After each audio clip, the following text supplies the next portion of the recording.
సరే చివరిగా అప్పారావు ఒక్క మాట, మీ అబ్బాయిని ఈ రకంగా తప్పుదోవలో పట్టించిందని మీరు ఆరోపిస్తున్న మీ భార్య, మీరు కాపురం చేసిన మీ సతీమణి, బహుశా ఆవిడ కూడా టీవీ చూస్తూ ఉండొచ్చు, లేదంటే రేపు పొద్దున యూట్యూబ్లో చూస్తుంది ఈ వీడియోని, మీ ఆవిడకి ఏమైనా చెప్పదలుచుకున్నారా లైవ్ ఈ సందర్భంగా?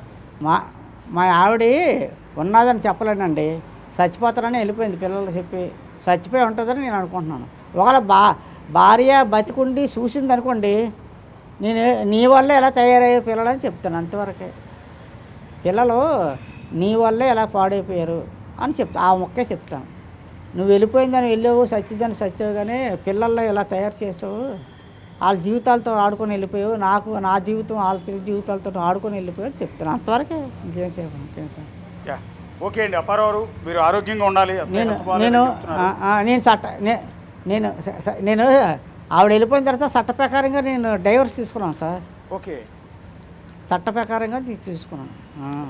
నేను ఒకళ్ళు చెప్తే వినేవాడిని కాదు, నేను చట్ట ప్రకారంగా తీసుకున్నాను. రేపు పొద్దున్న ఏదైనా రావచ్చు, నేను చచ్చిపోయిన తర్వాత ఆవిడ రావచ్చు, అప్పుడు వీళ్ళందరూ మా వాళ్ళందరూ ఏం చేయలేరు ఆవిడని.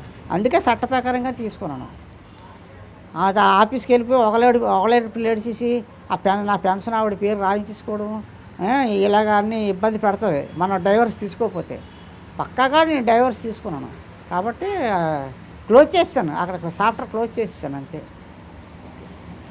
క్లియర్గా ఉండాలి, ఏ పని అయినా క్లియర్గా ఉండాలి. ధన్యవాదాలు అప్పారావు, మీరు ఆరోగ్యంగా ఉండాలి. అసలు హెల్త్ బాగాలేదంటున్నారు. మీకు ధన్యవాదాలు. మీ కొడుకుని మీరు కలవాలని కోరుకుంటూ ఉన్నాం.